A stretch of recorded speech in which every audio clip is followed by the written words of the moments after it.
Welcome to the Kidlit Social. My name is Laura Backus. I'm the publisher of Children's Book Insider, the Children's Writing Monthly, and co-owner of Write for Kids and writingblueprints.com. So welcome.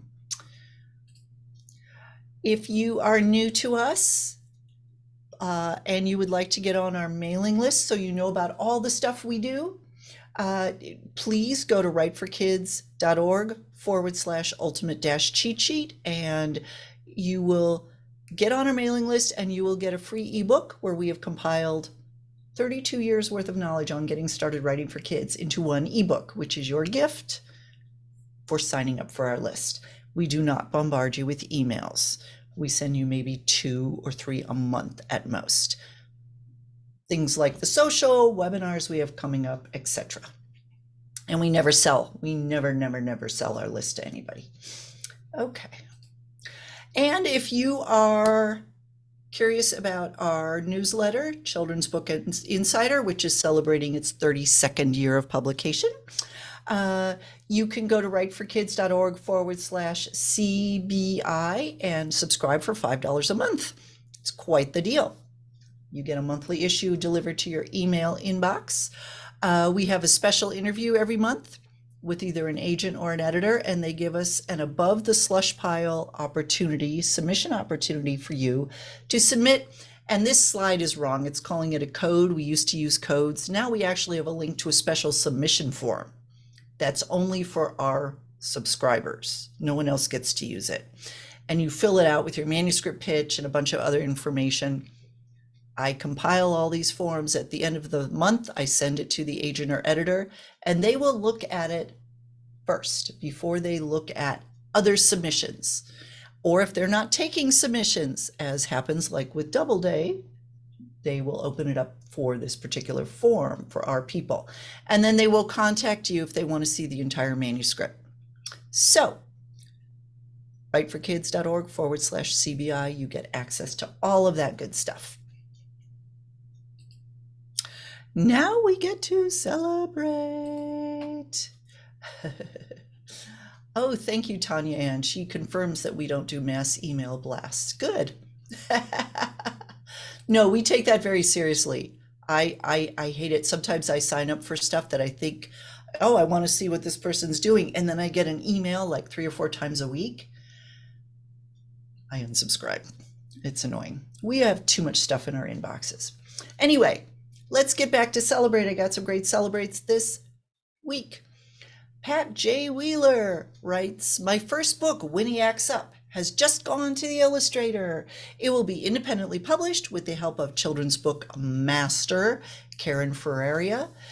And Karen is great. If you've ever been, she's done some webinars for our people. She's brilliant. So if you're on our list, you'll know about those things.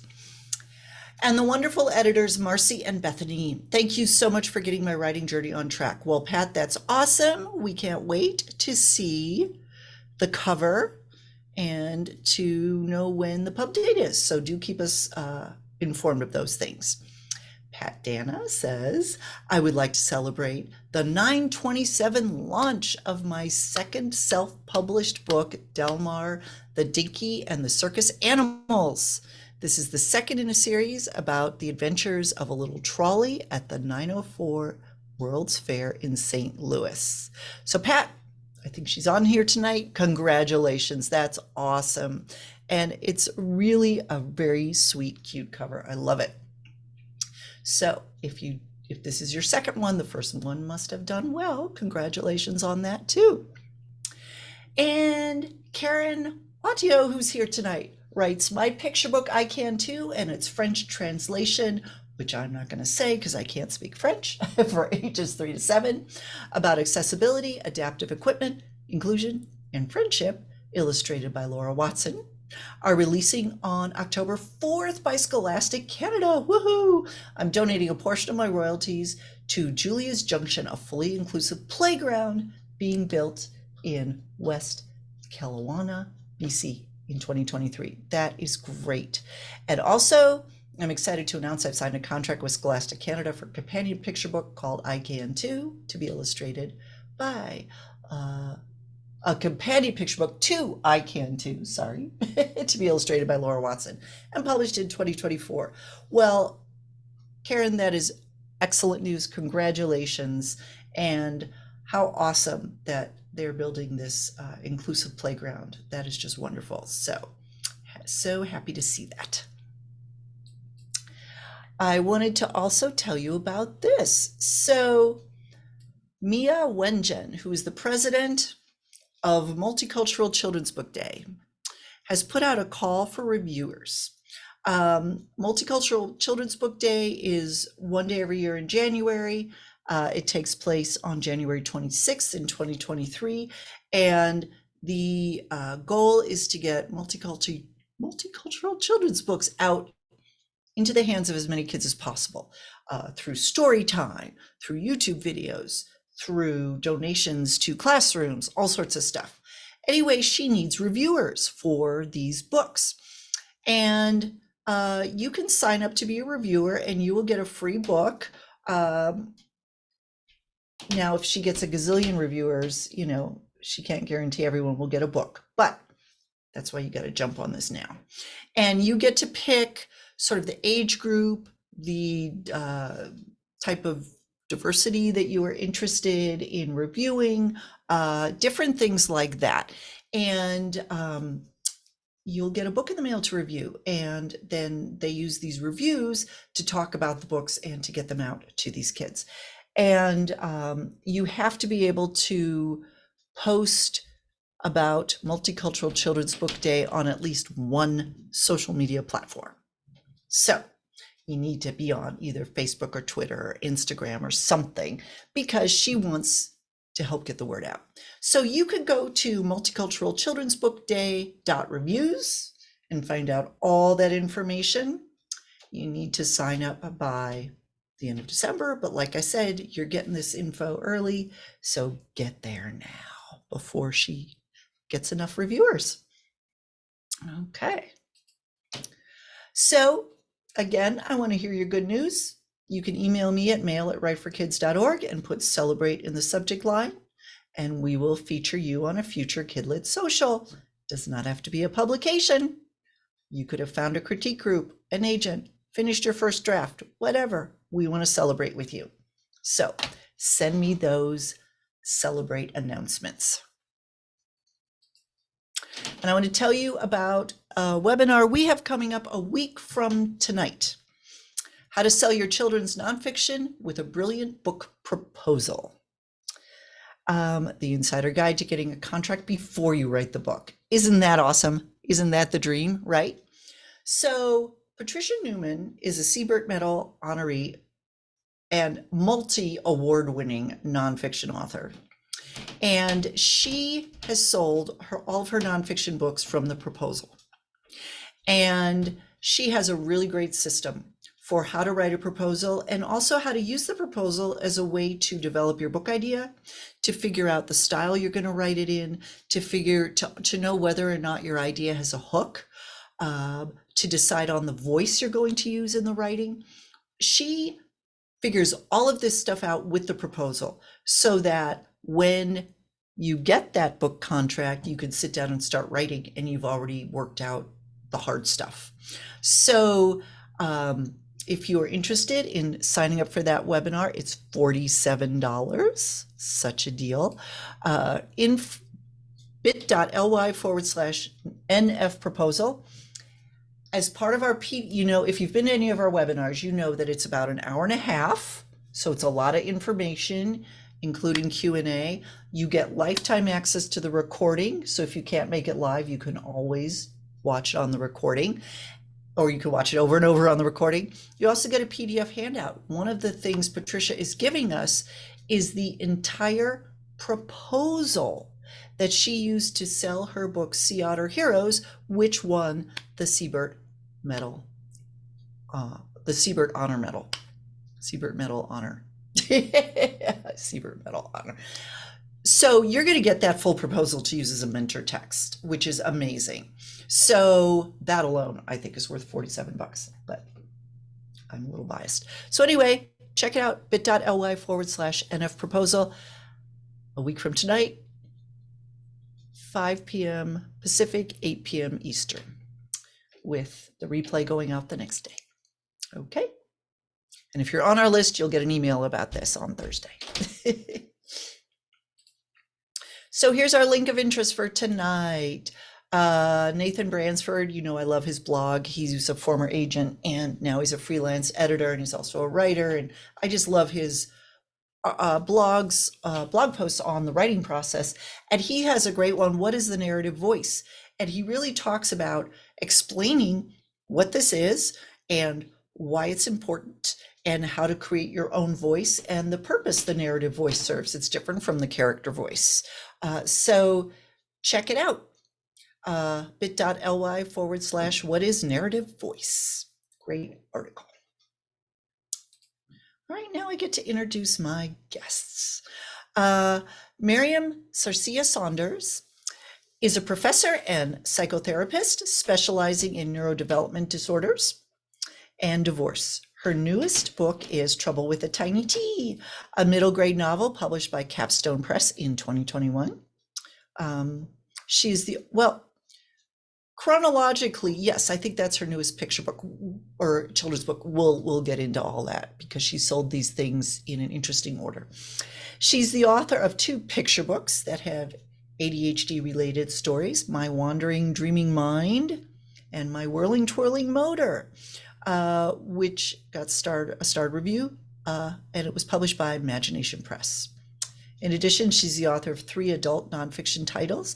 And this is very cool. With author Sally J. Pla, Miriam co-founded a novelmind.com, and you can see the URL right there, a resource for mental health in children's books. So I think if you have any interest in this, or you have kids who have special needs, check that out for sure. And Miriam.info is her website. And then Lee Y. Miao is Lee Y. Miao's debut middle grade novel, Way to Go. Sorry, I'm having trouble talking tonight. Way to Go was published by Clear Fork Publishing in April of 2022. And its sequel, It's a Rap Cat, is going to come out next year. Lee grew up in a small Pennsylvania town and lives in New York with her family and a tireless dog. I love it when authors, talk about their dog in their bio. And after working in financial jobs and writing K through 12 educational materials, she turned to fiction, middle grade fiction. She writes stories about contemporary characters who discover connections to their cultures and families from the past. So I love that hook to her writing, and you can see her website up there, so you could check her out. So ladies, please come on the social. Hello. Welcome. Thank you for being here tonight. Thank you for having us. Yes, thanks for having us. So let's dive right in here, because this is great. You both have such interesting themes and kind of backgrounds to your writing, but also to what you're writing about. So tell me a little bit, when writers, as you know, most writers have lots of different ideas, and then they settle on one that really hits them the right way to develop into their middle grade novel. So how did you come about with the idea for your particular books, and what was it about these characters or ideas that really resonated with you? So Merriam, let's start with you.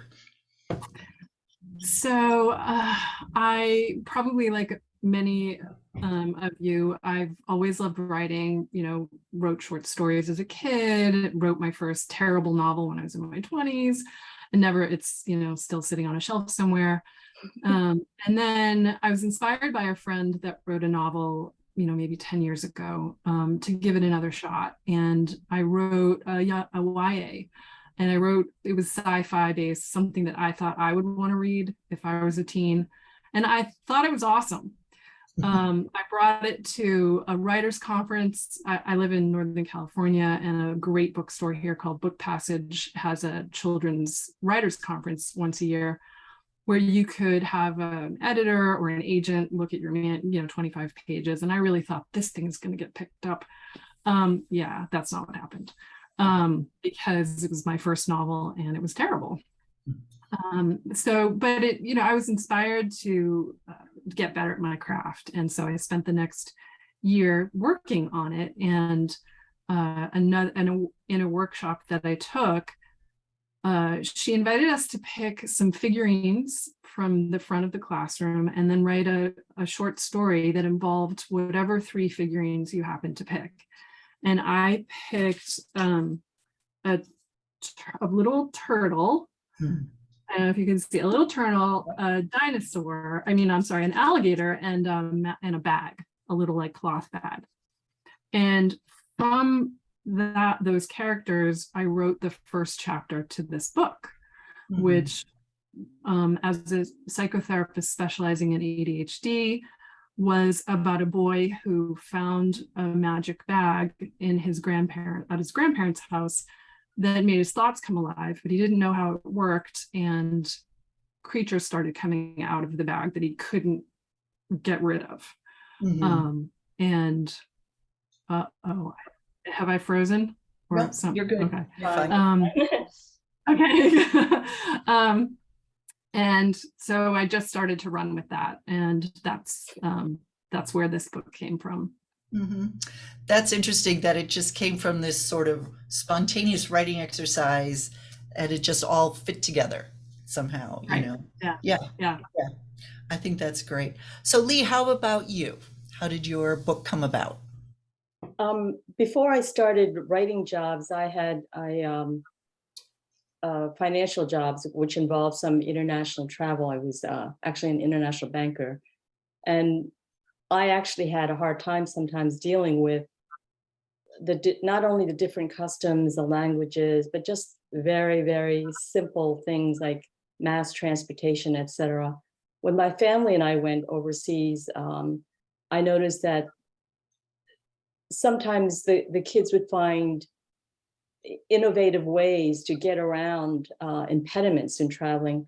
Other times, they were just as puzzled as I am. For instance, way to go, the setting is mostly in Hong Kong, and just having to remember to look down the street a different way when you're waiting for a bus, and realizing that people there drive on the left side, and trying to understand why, or trying to use different languages, dealing with a mystery. So I thought, I'm not very creative and I can't write fantasy, but I thought maybe I could use these experiences and put it down on paper, and that's what happened. Yeah, so both of you have brought some of your either personal life or professional, training and interest into your books. So Merriam, did you think when you started writing this chapter, even as a writing exercise, did the character have ADHD? Was that just automatic because that's what you're so familiar with? Yes. I have 2 children. I have 3 children, but 2 of them also have ADHD, and they were this age group when I started writing this book. And I was, very aware of the lack of fiction out there for them to read where they saw themselves with ADHD in particular. And I wanted to highlight also there are so many positives that all children have, not just children with certain disabilities, but that children with disabilities often just start to identify with that disability, and people, including themselves, forget about the positives. Sure. So I really wanted to highlight a story where it seemed as though his ADHD was making things worse after worse and worse and worse, but then his inherent positive qualities were what he was able to resource in the end to solve his issues. Absolutely. And then Lee, you brought your own experience of travel into seeing a culture through the eyes of someone who was not familiar, so it was all new and different, which I think is really interesting. And then you have a mystery woven through your story, right? So is that something you always wanted to write, a mystery, or did that just, again, sort of happen organically when you started developing this idea? I don't think I ever wanted to just write a mystery. I did enjoy reading and writing, and I, did go through the Hardy Boys and Nancy Drew books. However, I just wanted to, I think, capitalize on a little bit about some of the international business things that were going on in the world. So I combined the two. In some ways, I did not want the book to be any type of travelogue, which when it started out initially, I wanted them to have a goal, not just go to a country and look around with no goal. So it was, what my critique group and conferences and workshops had stressed is have a goal. Yeah. So that's what I tried to do. Mm-hmm. Well, and I think that's so important. I think a lot of times when people start writing middle grade, they plot them like chapter books, which is for the, either 6 to 9 or 7 to 10 younger kids.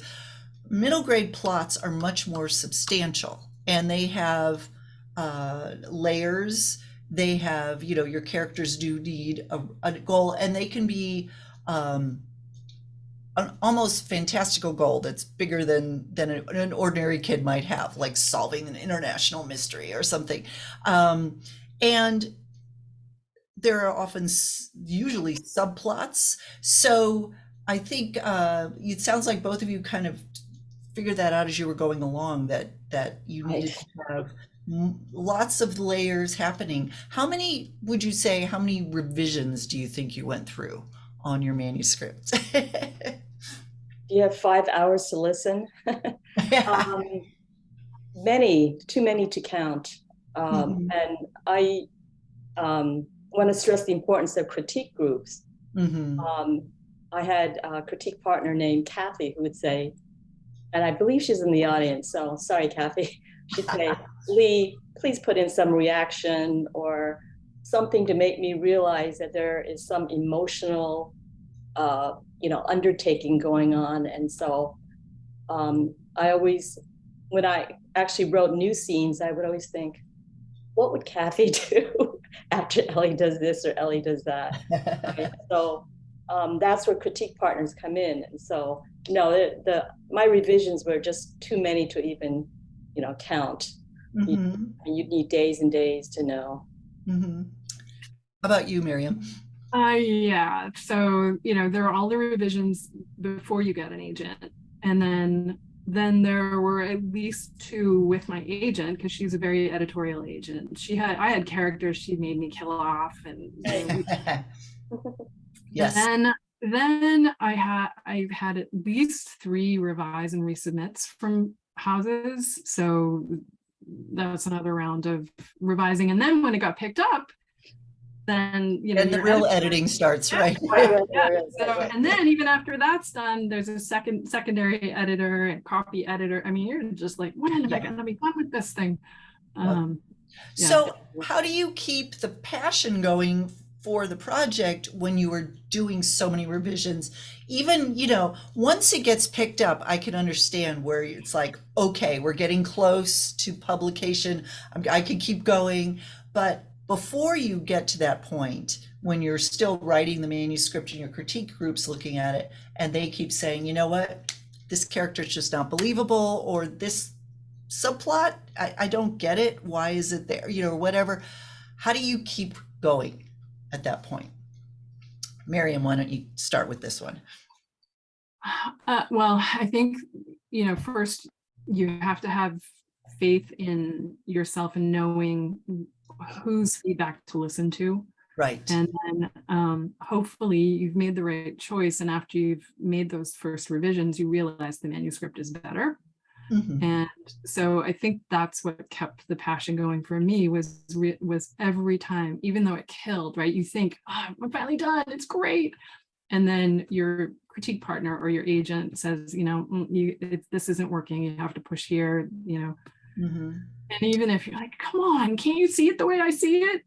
But you make those changes, and especially with my agent, almost 100% of the time, I'm like, oh, she was right, and the book was better. So knowing that the book is probably going to get better if I just suck it up and make the changes. Mm-hmm. Mm-hmm. Yeah. How about you, Lee? How do you keep going? I would sometimes read what my favorite authors do to keep the momentum and passion going. And two of my favorite authors are Richard Peck and Gary Schmidt.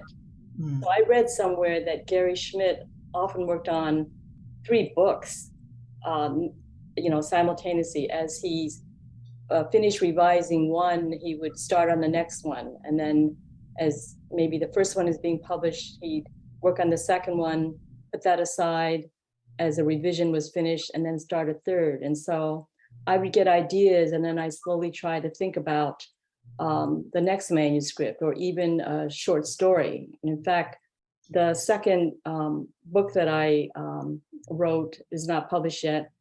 It actually started with just a 1-chapter short story. I just thought, I'll start a short story.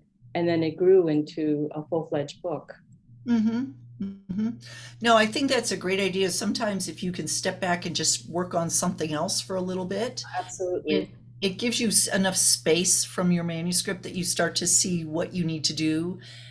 You can get just sort of tunnel vision, I think, sometimes with it. So yeah, very true. Well, and also both of you have infused your books with, like I was saying earlier, characters, ideas that are personally meaningful to you. And I imagine that that helps keep you going as well, because you're like, I really want kids to read this. I want to get this out into the world. I feel it's important. Even if your main goal is to entertain, but there might be something about your protagonist that really speaks to, certain kids. Or you were talking about the international sort of business, you want, Lee, you want to show kids, beyond their backyard, things that are Right. going on. And I think if you have sort of a purpose like that to your work, you don't want to be didactic with it, of course, but it helps keep you going, I would think, and keep you focused on it. Definitely. So let's talk about you got to, well, actually I have one more writing question, then we'll move on to how you actually got published, because everybody likes to know that too. Middle grade is such a specific age group as far as sensibility, worldview, mindset, etc. They're hitting puberty. They don't yet know enough to know what to do with all these things that are going on. And even if they're right before puberty, they're getting a little more independent, but they're still kids. So how do you tap into that mindset with your characters? Because I know readers are very picky. If they sense that there's an adult behind this character writing these words and it doesn't sound authentic, they're going to put your book down right away. So Merriam, you can start.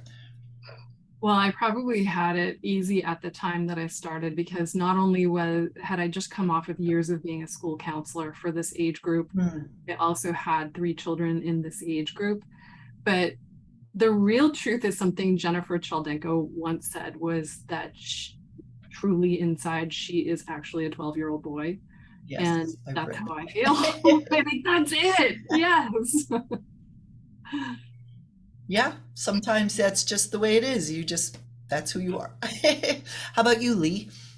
What I did initially was my protagonist is a 6th grader. She's just finishing 6th grade, and her lowly little brother will be turning 10 over the summer. So even before I wrote about their characteristics, I Googled, like, what does a 6th grader like? What does a 6th grader do? What does a 4th grader do? And so I thought, well, gee, this is how I imagine a 6th grader would think. They want to, they have voracious appetites. They are curious. They can push the button with their parents. They're curious about the world. They want some independence. And so I employ those characteristics that I thought most kids would like, and then gave my own view of what, Ellie's characteristics should be. But I started with what the prevailing thought was about these characters. Right. And I did that with the little brother as well. I think that's an interesting way to do it. If you don't have kids yourself that age yourself, or if your kids are grown and you've just Can't haven't remember. can't remember or have blocked it out or whatever. I blocked it out. Yeah.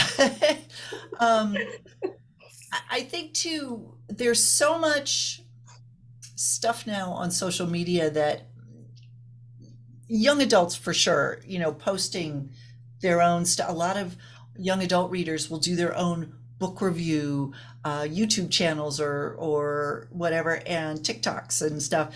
And you can watch those and really get a sense of who they are as people and what's important to them and how they speak and what they wear. It's a little harder with middle grade because not as many of those kids might be on social media, but I think, like you said, Googling, even watching current TV shows that they watch that are modern, you know, whatever, you're going to get a little bit of a sense of their influences. I think there is a timelessness to going through adolescence, but I think also kids today might be hitting the milestones at a slightly younger age than like we did. Miriam, you're a therapist. Do you agree with that? Yes, scarily so. I agree with Yeah. you. They're not necessarily cognitively ready to be at Right. those milestones. Right. So those are all things that you have to be mindful of when you're writing your stories, but doing that research is a great way to start. And then reading a lot of currently, you know, recently published middle grade contemporary stories, I think is important too. Yeah. Okay, so let's talk submissions. So Leah, I wanted to start with you. Do you have an agent? I forgot to ask you, or did you submit yourself? No, I actually queried for agents and was up to about 40 when I was afraid to approach smaller publishers directly, the editors of those publishers, because I had heard lots of negative things about, you know, bypassing an agent should I ever get one. But my publisher had a above the slush query submission, which I Through was very Students Book Insider, right? Yep. reluctant to do, but again, a critique member pushed me to it. And then they pushed me to follow up after a few months. And I said, I can't follow up. You have to wait 5 months to 2 years or whatever. And I was willing to do that. But luckily the publisher got back to me, so. Terrific. I did not realize you got it through and above the slush. That's awesome. That's from our newsletter. And that was back when we had a code, right? So you submitted it using a submission code in the email or something. Actually, my publisher had had her own Okay. program. Okay. And Okay, great. think Because I many know independent publishers do, so. they do. Yeah, no, I know we did one with that publisher as well, but so you did it with them directly with them. That's great. So what do you think it was about your submission that caught their eye? Did you have to write a query letter? And if so, do you remember kind of how you approached that query letter? Me or Merriam? Yeah, Lee. Yes, Oh, Lee. me. We look so much alike. I didn't know who you were pointing to. Well, you can't tell. I can tell who I'm pointing to, but of course you can't.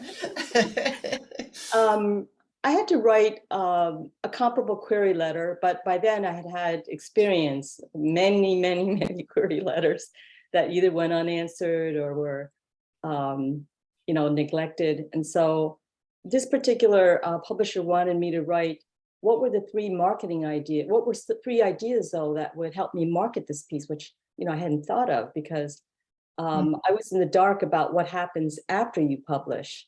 All right. And so I had to scramble to come up with that. I also came up with a couple of comps. You had mentioned a few sentences back about the importance of reading contemporary fiction, literature in one's genre. And that is actually the key. I started keeping a list of all the middle grade books that I read, and I read a lot of them. And I found to my surprise that many of them were had much shorter chapters than what I was reading when I was growing up. And they were using first person tense, which I wasn't used to. And that's why I selected much shorter chapters, about 1,500 words average per chapter. And the the particular tense that I used. Right. That's interesting. Yes, those things change over time. And so if you have only been reading books that were published 30, 40 years ago, there is a lot of, there's still a lot of great value to reading the classics because there's a reason they're still around. But as far as style, format, you're right, chapters are shorter. And they're structured differently than they were. Even if you read Charlotte's Web, you'll see the chapters are structured very differently from modern books. I just wanted to point out that I forgot my train of thoughts since I think I'm going senile on top of everything. One of the reasons I read a lot of books also was because in the query letters, one had to always come up with comps. Mhm. I was putting comps in from 10, 20 years ago, and someone said, that's not right, Lee. No. You gotta come up with some more. So I came up with, and I did not want to put comps down of books that I just Google. I wanted to have read those books. Mhm. So by reading a lot, I came up with my own comps. And that's Mhm. why I put in the query letter that, I read a phrase about the similarity between this comp and my book. Right. That's great. Yep. And for those of you listening who don't know what comps are, it often in a query letter, an agent or an editor will want you to mention 2 or 3 titles that are comparable to yours as far as appealing to the same market, so the same readers. Or as a way to describe your book. So you could say it has the humor of Right. this title, but the world building of this title, and then they can imagine, okay, so I kind of understand what this book is about through that. Or you could say it will appeal to the same readers who love this series, which is now over and they need something else to read. So they're going to love my series. So there's a couple different ways to use comps, but that's what that means. And you don't necessarily want to use like the most award-winning books ever. Right. That sets an expectation that's like way up there. So anyway, so great. So Merriam, you have an agent, and I know you have an interesting route to getting all these publications. But let's start with how you got your agent. So you had to query the agent, I assume. Oh, she froze. Did I? Am I back? Nope, you're back. Okay, okay, good. Sorry about that's my internet. Yeah, so I was just starting the query trenches with my B list of agents because I wanted to test the waters, and I hadn't heard back from any of them yet. And I signed up for the Big Sur Writers Conference. So for anybody who's not aware what that is, the Andrea Brown Literary Agency puts on this weekend writers conference, usually in Big Sur. They have one on the East Coast now too. And my Karen Wiseman was one of my A-list agents. So I had not queried her, but what I had done was printed her picture out from the website, taped it to my wall where I could look at it every day. Because I really thought she would be I just would have died for her to be my agent. At the Big Sur Writers Conference, you're assigned in small groups to either an agent, an editor, or another author. And they reveal to you who you're assigned to when you get there. And I was assigned to her, and I just nearly died. Because that meant she would have an opportunity to hear the first 10 pages of what I was working on. So that happened. And then it's like one of those dream moments where I'm standing in the lunch buffet line and somebody taps me on my shoulder, and I turn around, it's her. And she said, I want you to send me the full. And Wow. Okay. So I sent her the full manuscript, and about 6 days later, I got an email from her. Wow, that was quick. Yeah. Yeah.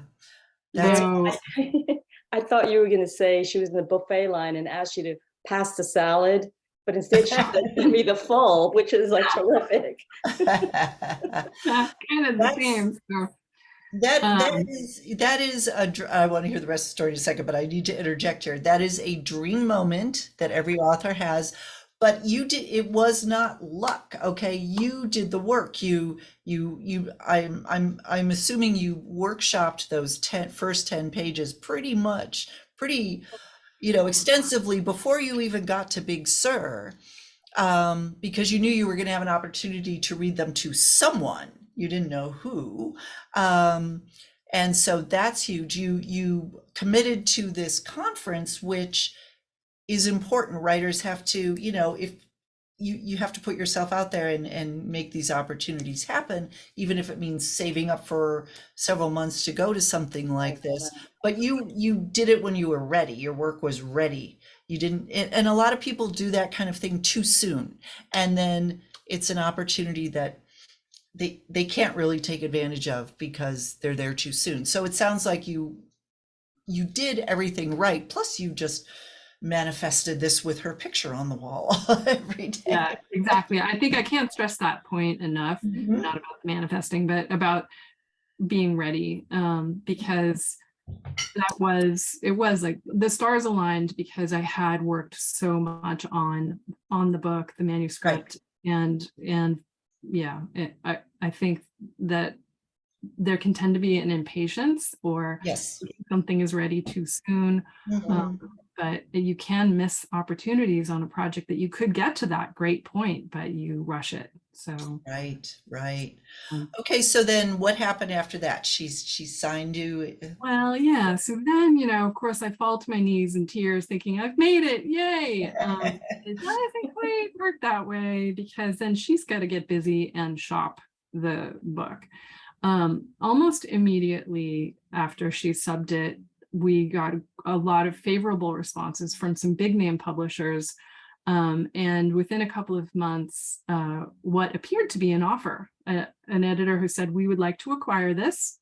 I'm going to meet with my team after the new year, and, we'll present the offer. And so I thought I was going into the new year with an offer from, well, publisher shall remain unnamed, but it's one of the big five. And the new year came around, and there was a big snowstorm in New York, and then her mother got sick and she had to go, she was out of the office for a month, and then she got a big name celebrity who was writing a children's book, and then months went by, and then she started ghosting my agent. Yeah, so it was like, how is this happening? And it just never happened with that house. So she continued to sub. We got an R&R. I revised, resubmitted.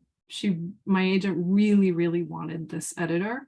We waited a whole year for that editor to get back to us without subbing the book anywhere else. Wow. She really thought this is going to be the one. And every month this editor would say, oh, I'll get the comments back to you. Just wait, hang on. And a whole year went by. And so it had this long, choppy, then we went to acquisitions at another house and waited there, and it didn't get picked up. And then yet another house. And so three R&Rs, 3 visits to the acquisitions team. And then finally, I think it might have been 5 years, we got an offer from Capstone. And in the meantime, I wrote 2 picture books, and she managed to sell those within a minute. And so they came out before the novel came out. The novel. Yeah. Wow. Yep. And that your story is not that uncommon, unfortunately. I mean, it's a long time that you had to keep at it, but I have talked to a lot of writers who have had similar stories, or their editor moves to a new house and the new publisher doesn't want it, or the editor retires, and then we have a pandemic and nobody's, and it's patience is a really important quality, I think, for a successful children's writer. Patience and persistence are 2 things that, it's unfortunate, but sometimes that's just the way the business works. I think also children's publishing is not as current events based as adult publishing is. And so there isn't this sense to rush things out. It's, this book is going to be just as good a year from now as it is now, and our list is full, and so we're going to wait. So when you had to do, you said 3 R&Rs, which is revise and resubmit, do you feel that those made the book better each time? Yeah, I think so. There was one where both my agent and I, based on the comments she had, we decided not to revise because we really felt like she didn't get the book. And so we passed on those. Yeah. But yeah, I think so. There's always room for improvement. And in a way, even though they didn't get picked up, it was an amazing opportunity to get feedback from these people who are professional editors. Yes. So, yeah. Well, good for you for hanging in there. Good for your agent for hanging in there. She believed in the book. And then That's awesome. If you're ever in a situation like this, just keep writing. You can't kind of hang your hat on one book. You got to keep just keep writing. Well, and those picture books that came out during that time must have been very helpful. At least you had books to hold in your hand during that period that this was being dragged out. Yes, although I had a lot of difficulty owning my identity as a picture book author because I never set out to write picture books, and I felt a little bit like an accidental picture book author. And as though I didn't necessarily deserve, because people, this is what they do. They just set out to write picture books. And, it was silly that I wasted any energy feeling that way, but I did. Well, imposter syndrome, that's very common in creative fields, especially writers. So I'm glad that you've realized that was unproductive to feel that way. Yeah. So let's move forward to, the marketing stuff. So now, Lee, you said you had to come up with 3 marketing ideas in your query. Have you done any of those things since your book came out that you put there for ideas? I know a lot of smaller publishers especially like their authors to come up with ideas so that they know, not that they expect you to do those exact things, but that they know that you are willing to market. So what kinds of things have you done since your book came out? I know it's only been out a short time. I actually can't remember what I wrote. Again, I'm going senile, so that's all right. But what I have done since the release is there's a large sports component in my book, especially from the perspective of the almost 10-year-old brother, the 9 3/4 age brother. So this kid loves lacrosse. So one thing I did was, I'm from Pennsylvania and I was recently in Philadelphia, and I through a bizarre coincidence, someone who's Mr. Philly lacrosse in the Philadelphia area has the same writing instructor that I had a few years back. So we contacted each other, and so he promoted my book. That's great. For the younger athletic kids in the greater Philadelphia area. And I'm going to give him a nudge soon in another few weeks. Say, once is not enough, let's do it again. Yeah. Another thing is, I was told by someone to contact Asian American organizations, which for some reason I had never thought of contacting. And so I recently went to, I live 50 miles from Chinatown, New York. I live in Long Island. And so I contacted the Chinatown branch of the New York Public Library, met a librarian. She said she would have some readers, things like that. I went to the Chinese American Museum in Chinatown with my book in hand, just handed her a free copy.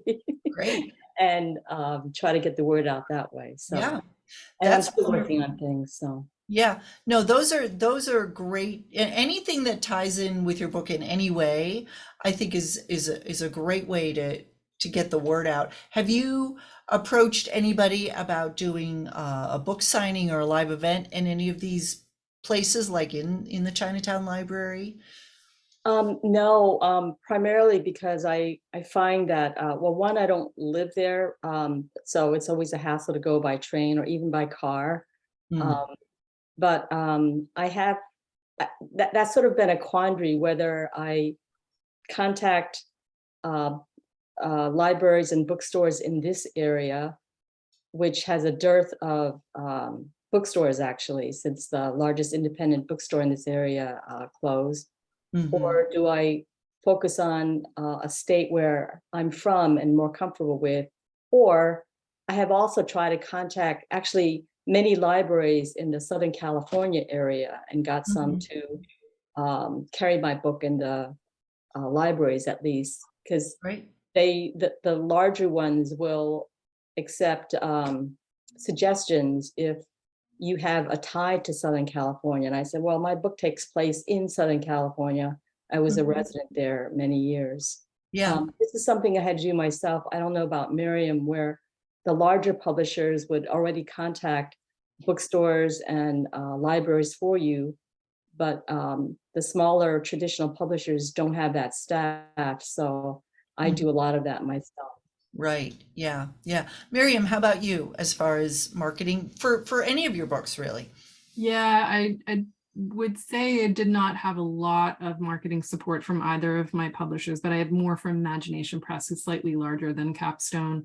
Mhm. That being said, Whirling Twirling Motor came out in 2019, and its companion book, Wandering Dreaming Mind, came out in April of 2020. And some of you might recall that in April of 2020, we were Yeah. sort of locked in our homes. Right, right. And so I was very limited to what I could Yeah. do. For the first picture book, I was going to bookstores and doing signings and having story times at libraries and school visits. Mhm. And none of that could happen for the second book.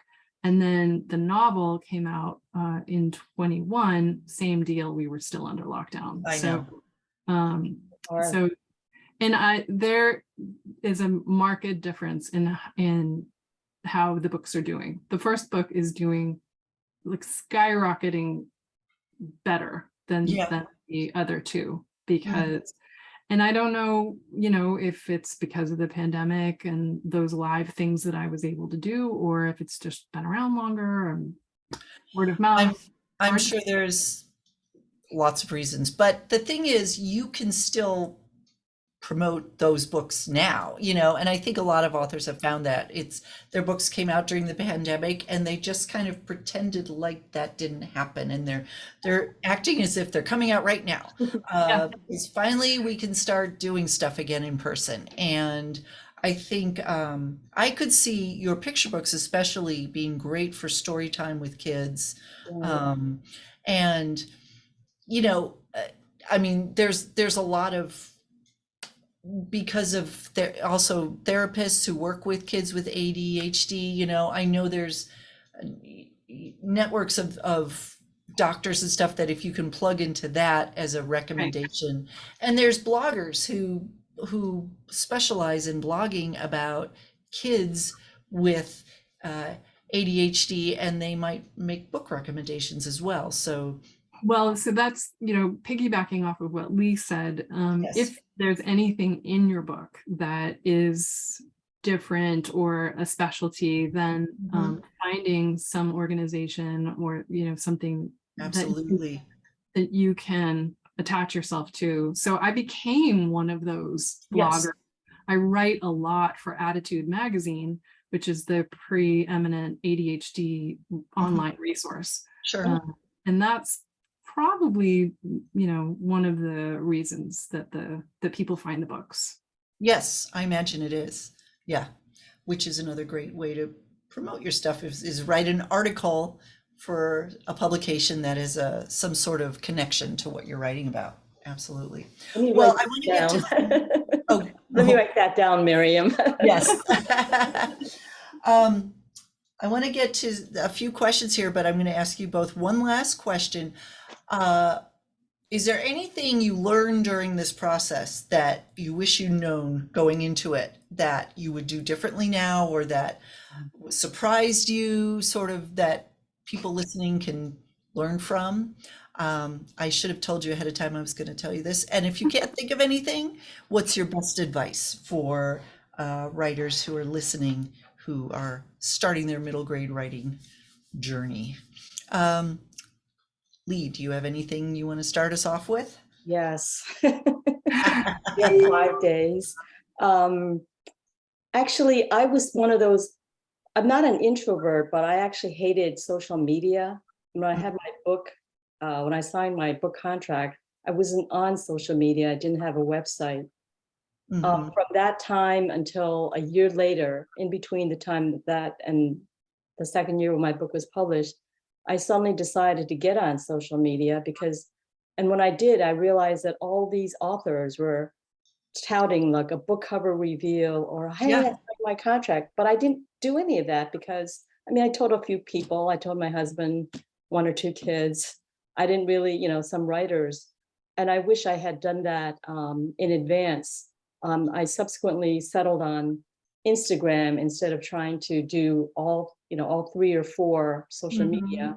But the problem is that I actually hate having pictures taken of myself, and I myself take very few pictures. So it seemed like it would be a very poor choice, but somehow through hit and miss, that's what I use. I take pictures now Yeah. of my book, or I repost other authors' books.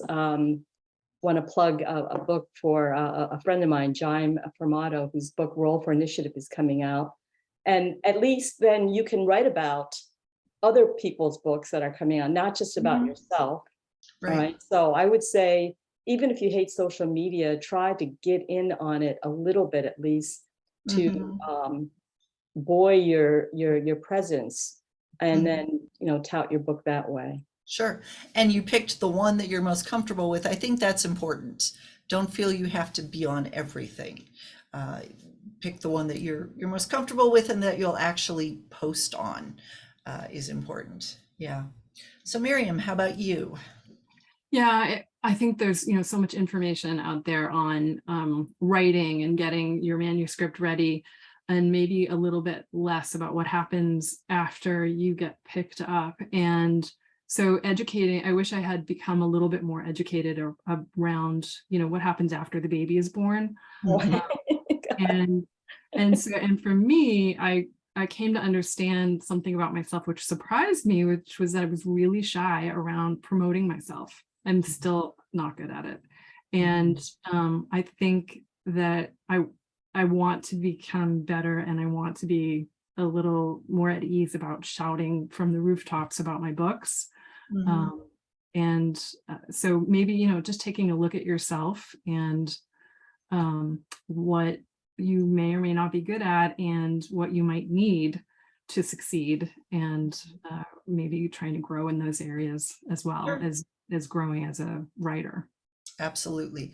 And I always tell people it's okay to get help. If you hate social media, you can hire someone to do it for you. Maybe your teenager wants to make some extra money, and Lee, you hit on it. You write about other people's books. If you tag them, then they are going to appreciate that and return the favor by writing about your book. So you don't necessarily have to always be touting your own Right. book. Thank God. If you build that connection within the community, writers actually really love promoting each other. So that's really nice. Well, thank you both for that. And I'm going to get to a few questions here. I don't want to keep you too long because we're about at the top of the hour. I got a little chatty tonight, more so than normal. I like talking about writing. So Noreen says, she says, finding the right agent is a daunting task. Her book's done, beta readers love it. Do you have any suggestions? So Miriam, you said you had an A list and a B list. Can you tell us a few tips on how you compiled those lists for yourself? I use Query Tracker. If you're not familiar with it, and I haven't looked at it in a long time, but at the time it was great and it was free. And so it's a terrific resource to do research on agents, but also just keep a list for yourself of, where you were in the submission process and if you'd heard back from them. And then the hashtag MS wish list was really helpful to see what people were looking for and who was looking for what I was writing. Mhm. And then, really just scouring Kidlit literary agency websites and reading all the bios and seeing what they were acquiring, looking on Publishers Marketplace for what people were acquiring and, what Yep, looked like your that's book. great. Yep, yep. Yeah, those resources. So Query Tracker, it's querytracker.net, I believe, is the URL. You can go on and type in, agents looking for middle grade fiction, whatever, and you'll see lists. And then you could go to their websites and really learn about them. MS wish list stands for manuscript wish list. There's a whole website, but there's also a hashtag on Twitter where they post what they're looking for. Great resource. And then Publishers Marketplace, that is actually a paid resource, but it's pretty cheap. It's like $25 a month, I think, to subscribe. And it's from Publishers Weekly.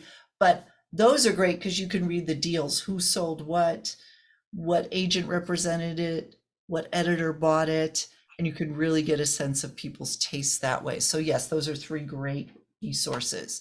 Lee, did you have anything to add to that? I know that you were querying agents when you got your publisher. So did you use similar methods for finding agents to query?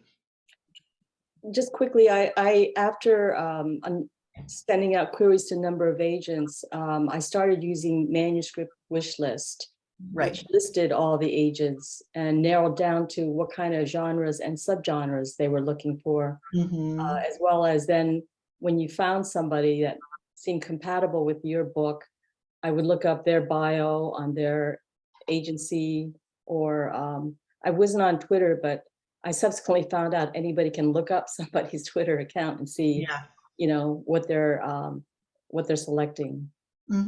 Great. Okay, this is always the $1 million question here. How do you determine when your work is ready to submit? Lee, how did you know that you were ready to start sending your work out? I was sort of in the dark about that, but basically, by the way, thank you, Susan Wade, for pushing me to even contact Laura. Again, I was shy, didn't want to get out there. So thank you very much. Basically, when your critique group tells you, we don't want to see this again, like if they say, you submit that chapter one more time, all right, we're going to throw you out of the critique group, then you're ready. Yep, you got to rely on your readers for that. Yeah, absolutely. How about you, Merriam? Yeah, I concur. You just have enough beta readers that basically say this is pretty much ready. Because you can keep nitpicking it forever. Ever. And I know writers who do. I know authors, award-winning authors, who go back and keep editing their published books that have awards. And I'm like, let it go. But yeah, there's always something you can change. And yes, at some point, it's got to go out in the world. Okay. Couple questions about how many rejections you got before your book was accepted, either by an agent or a publisher. Do you have a sense of that, Merriam? Oh, okay. Well, with the book that the novel that got published, I was lucky enough to be able to shoot all of the agents that I had queried. Hey, I was just offered representation. You can ignore my query before they could reject me. But, I did sub the YA that I had written that was really terrible, and that got rejected all over the place. I can't count. I lost count. And then my agent for the book that got published, it went out everywhere, every house, large and small. So it got rejected by them all, except for Capstone. And then we've also subbed 2 subsequent middle grades since then. They've been rejected all over the place. So lots of times, lots of rejection. And do you give it, do you get feedback? I mean, sometimes with an agent, the editor will say why they're rejecting the manuscript. They'll give you a little information. Yeah, so Karen likes to send things out in small batches so she can see if there's consistent feedback without, sending it wide. So she might Sure. send it out only to like maybe 6 people at a time and maybe her B list. Yeah. And then we look for consistent feedback. Is everyone saying they have a problem with the voice, or is everyone saying the plot doesn't make sense? Mhm. Unfortunately, I never have that experience. The feedback always comes back different. The story was great, but I just didn't connect with the character or whatever. Mhm. So Yeah, that's hard. You just got to keep going till you find the right person. I mean, that's often. So Lee, what about you? Do you have a sense of how many rejections you might have gotten? Well, I had at least 40 because I kept a running list. I think what was really terrifying was when I got so excited when I got a few requests to send, 10 pages or, 50 pages or at least 2 full manuscripts, not scraps, manuscripts. And then it amounted to nothing. And I was thinking, it was just devastating. Yeah, that's hard. That's hard. And that's part of the business, Like I said, persistence, patience, and I think a thick skin. You got to start developing that for sure. Yeah. Sure. Okay, we're running really late here, and I know people have even more questions, and unfortunately, I'm gonna ask you both one more because we had several about critiques. When you get feedback on your manuscript, whether from a critique group or an editor or whatever, and how do you sort of judge whether you agree with it or no, I don't think they're right. I'm not going to do that. Miriam, how do you handle this? if more than one person is telling me the same thing, then that's pretty huge. But if one person is telling me something that and makes you you're not so sure, then I really have to gauge what I know about that person and how they write, Sure. and whether it's somebody that I think gets me and what I'm trying to do in my character. And so then it's just a call about whether I want to take that feedback or not. Right. That's really important. Does this person even understand middle grade? For example, if you're writing middle grade, if they write picture books, if they write adult or YA sci-fi, is do they even read the kind of stuff you're writing? So I think that's a great point. Yeah. Lee, how about you? After somebody submits their written comments and we meet as a group, if there is somebody who suggests I do something a different way, what I like to do is ask a follow-up question just to make sure that I understand. And I know that many times it sounds defensive, but without asking that question, Sure. I wouldn't understand, or know how to fix something. Or so many times when I also turn it around, when I write something, I'll suggest a certain way to do it. All right. And then when the other writers see that, they will often suggest things to me like, I don't agree with this lead, but maybe you could do blah, blah, blah. So if you give those kind of advice, you get that kind of advice. Sure. Yes. And I think asking those follow-up questions is very important to clarify because you might not even understand what they're saying as far as what needs to be revised on your work. So that's great. Well, thank you both so much. I know we have more Thank you. people wanting to ask questions here. Sorry about that, but we're later than I promised you. So I appreciate you giving us so much information and opening up so much about your whole writing journey here. And I'm going to go back to the slide with your books on it because I want people to see your books one more time so that they can get them. And ask for them at your local bookstores, at your local library. This is also how you help writers because if people Yes. go in to the library and say, I want to check out this book, you don't have it on the shelves, the library will order it. So Right. Thank you for saying that. yes, yes. I need to say. Absolutely. So again, thank you so much. And thank you all for being here tonight. And we will see you next time. Thank you. Yeah. Thank you very much. Good night.